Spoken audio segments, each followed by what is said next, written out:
Joining us now here on the Rich Eisen Show. I love chatting with this man. I love chatting baseball with this guy, and I hope I do get to chat actual baseball games and strategy and what's going on in a 2020 playing season with him.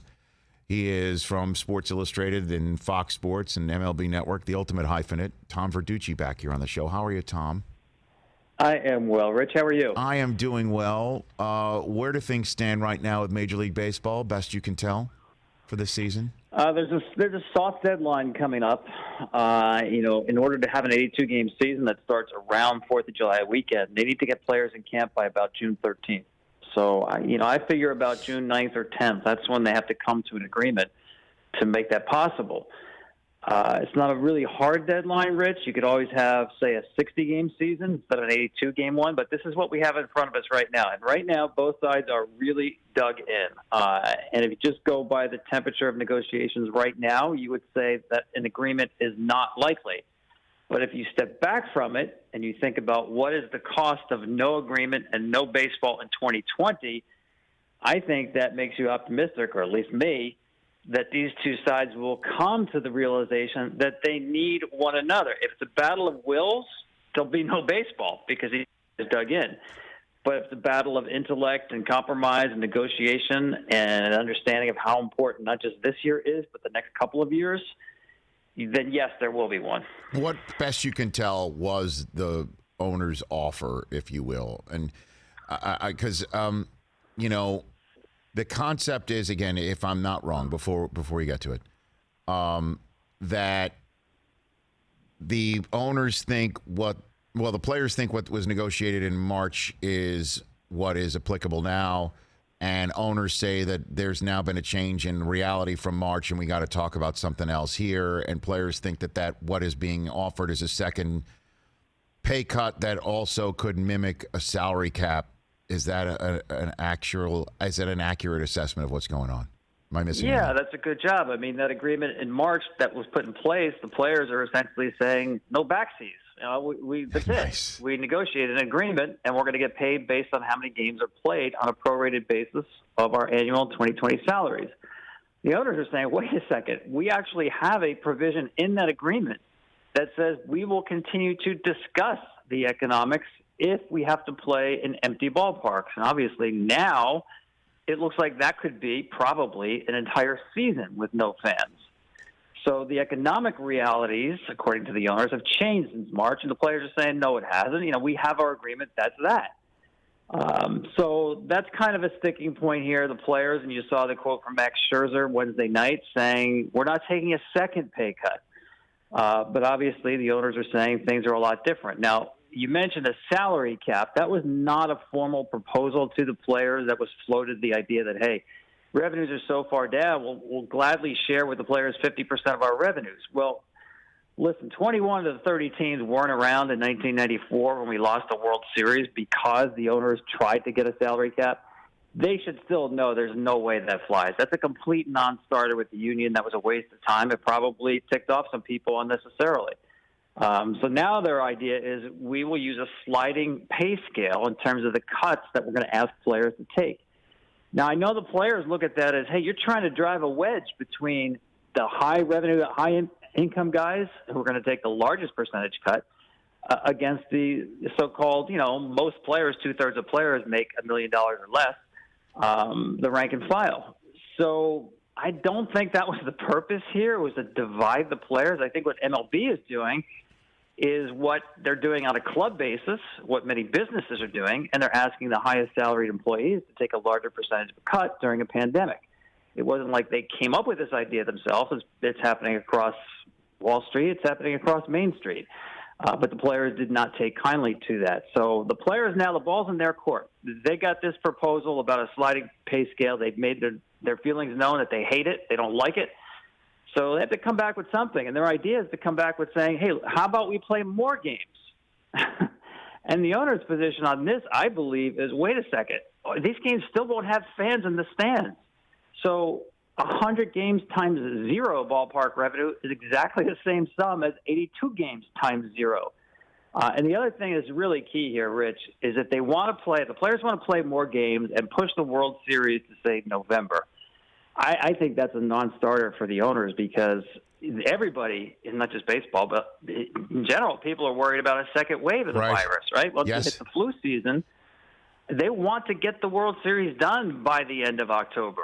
So pushing it to November is really risky in the owner's opinion because, believe it or not, they get almost 60% of their national TV revenue just in the postseason.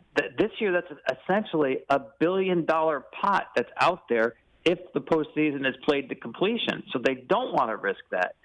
So I think the idea of playing more games, extending the season, is not that's not going to solve this, I don't think. Well, and then there's,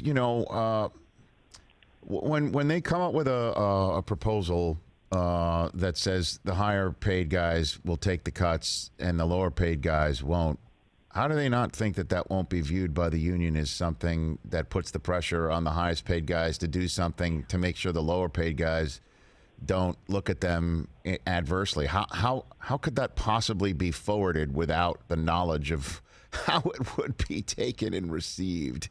I get it. I totally get it. The response was almost predictable, but again, this is what teams are doing on a club basis. It's the same week the Nationals did that, the Dodgers did that, asking employees to take pay cuts based on a sliding pay scale. So then my question for you is, what's happening here is the players now have found a unified voice. Listen, we know that they didn't really do well in the last CBA, right? At least economically. They did well with some quality of life issues in terms of off days and the scheduling, things like that. Economically, they didn't do well. I thought during the whole Houston Astros sign stealing scandal, and that seems like ages ago, doesn't it? that kind of splintered the union, right? There were some players who were calling out other players. That doesn't happen too often.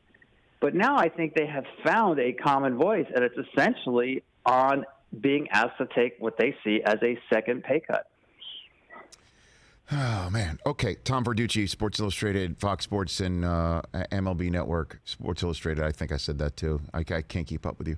So so when it comes down to it, what's with the Scott Boras stuff now? What Trevor Bauer threw out there? What was he was obviously referring to? I guess the email that the Associated Press obtained.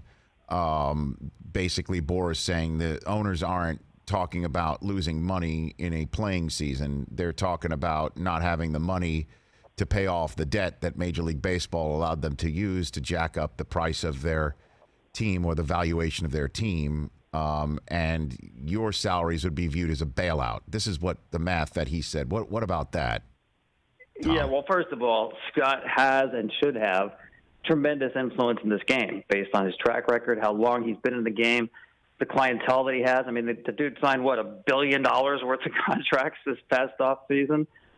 He clearly has the ear of Tony Clark. He has 3 players who are on the union's executive board. No other agent has more than 1. So he does have an outside influence as far as an agent in the union's matters go. So I don't see that necessarily as a negative thing. And again, I think he's been the one sort of rallying players.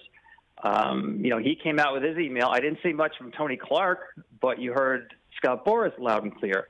Now, as you said, he's saying the owner's problem is, listen, these people took out loans to renovate their stadiums, to build ballpark villages, and even to purchase teams, and that's their mistake.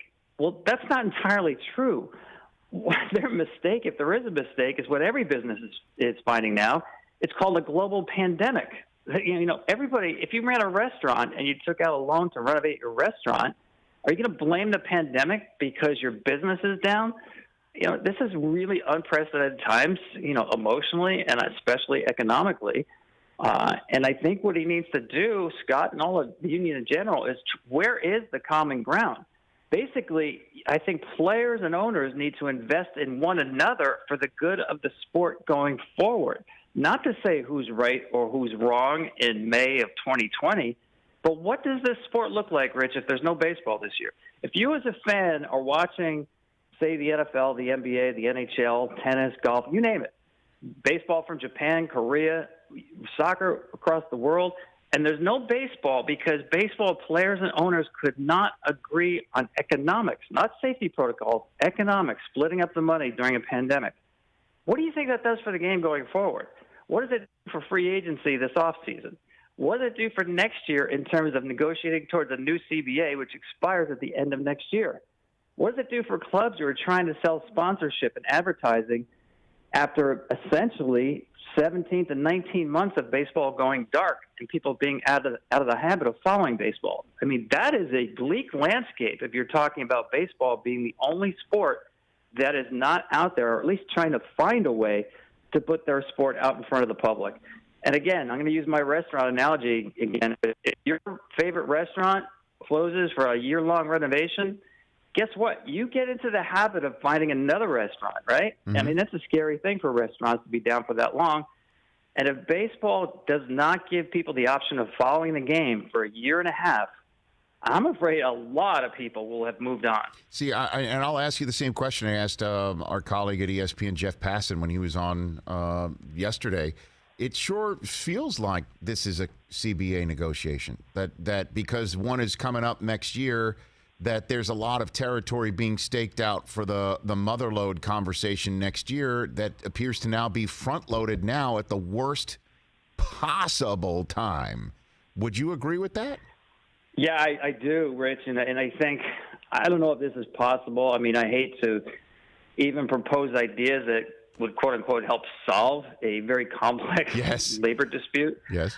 But, go back to 1981 when we had that 2-month player strike, and part of the settlement was that they agreed to extend the CBA by a year, essentially for the same reason you just brought up, because things are so toxic right now, it's going to be hard to get to a new, huge overall agreement. So just kind of put it off for another year. So I agree that you can't think about these negotiations without thinking about the next CBA being right around the corner.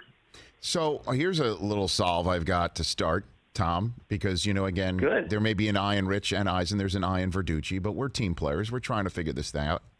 Doesn't baseball have already agreed with the players and vice versa on a schedule where it would be or at least what it would look like that they could forward so we could all discuss that while they're doing this under that cover in the same way I'm assuming the NHL is doing with its players right now, potentially, that they've come up with, here's what it will look like when we return, wherever that may be, whenever that may be. But we're talking about that and saying, hey, hockey's trying. They might be having similar conversations with their players now about safety protocols and things like that.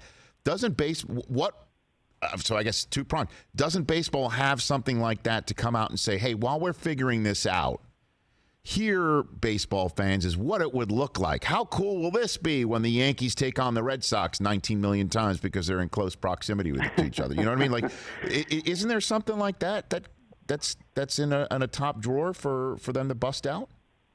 Yeah, it's a good idea. I think the problem is that schedule is probably not something that they feel completely wedded to at this point. I mean, they do have the framework of a schedule. 82 games, from what I understand, they'll play 2 home-and-home series against teams in their division and 1 home-and-home series against the like division of the other league, the interleague game. So that really reduces travel, which I think is a great idea. I love the idea that it really reinforces the value of winning your division in a short season, 82 games. You're playing most of your games within your division. So if you finish first place, that's awesome. You've earned it. And the postseason will be different. You'll get 7 teams in each league instead of 5. The first round, you'll have wild card series, 3 games all in one ballpark, best out of 3, and instead of the 1-game knockout. So those things are in place. I just don't think they've locked down the schedule enough to say, here it is, public. Here's what you can look forward to. But I do think it's a good idea, Rich, that anything they can give fans about hope of a baseball season and what it looks like, that has to be a good thing, rather than, these updates on negotiations, which on a daily basis are not good. I mean, I haven't heard anything positive coming out of these talks on a daily basis. I mean, my spirits perked up even hearing you describe that, Tom. I'll be honest with you. I'm like, okay, so that sounds good. So that would be the American League and the National League East face one another, and likewise Central and West, right? And then and then we'll just have to deal with the Toronto of it all in the American League and National League East about going from Canada to America, which I imagine is going to be something of an issue to deal with. But I mean, that's a bridge to cross. No, that is an issue right now. That there is obviously no crossing the border. So my solution would be that they train at their spring training site in Dunedin, Florida, and the Blue Jays play their home games at Tropicana Field. I mean, you can do that. You can share the ballpark. They'll be playing the Rays a lot anyway. So there might be one or two places where the ballparks would have to be, played in a neutral or shared situation. But I think the idea of playing, essentially reinforcing your regional rivalries, is a really cool idea. And maybe there's something in that going forward as well. So I guess last one for you is percentage-wise it for me. Because, again, right now it seems pretty dark. There's not much dawn. You did give a soft deadlines, and that usually does spur action. And I guess, just to reiterate, you think both sides are aware of the fallout that would happen if they throw their arms up over economic problems, not public and health problems, right? So and that's why I'm optimistic, and that's why I would say, if you want a percentage, say 2/3, 66%. I just imagine, two kids standing on a cliff and saying, "Man, what would it feel like if we jumped off this cliff?" You know what it feels like if you're players and owners, if you jump off this cliff, and what the repercussions are. So that to me is the strongest motivator to get a deal done. And again, 82 games sounds right. It's virtually the half of a season, but you could still have a 60-game season. And again, the whole key is you need a viable postseason to have that billion-dollar payout of the national TV money. And that's why I think there has to be some sort of bonuses attached to player pay, because if there is a second wave of coronavirus and that wipes out the postseason, that wipes out $1 billion in TV money. That's really significant when it comes to the ability to pay the players. But, yeah, I think, listen, you remember that, you probably do, the 81 season, the split season, they came back and, you could get a playoff spot in the second half of the season, and that was only, 40-something games or something like that, 40 to 50 games. Is it ideal? No, but I still think you could have a 45 to 50-game season and go into a postseason. But I think 82 is right now, this is the deadline that's in front of us. Again, I'm optimistic that baseball finds a way to get the sport on the field. Me too. Tom, thanks for the time. I trust everybody in your world is happy and healthy, I hope. Yeah, hopefully I get to see you at a ballpark in July or somewhere after that. Well, I guess, again, for sure, press access would be restricted, right? I mean, at least that. Has that even been agreed to? Protocols? I mean, has baseball got anything agreed to? I've asked about that, Rich, and they'd be happy to have anybody who wants to come out and cover the games. Listen, you're going to have empty ballparks, so there's plenty of seats available in terms of social distancing for media members. I think the one change you would see is one broadcast crew doing the game. In other words, a road team wouldn't be sending their camera operators and even announcers out there, just to keep those numbers down. But otherwise, anybody who wants to come out to the game, I'm sure they're welcome to come out and cover it. You're not going to get clubhouse access. Right. But you can get a good seat in the stands. There you go. Good seats are available. Thanks for the call, Tom. Really appreciate it. You be well. We'll chat soon, hopefully, you got about a return to the sport. That's Tom Verducci. Hey, you watched all the way to the end. Thanks for that. Watch more right here.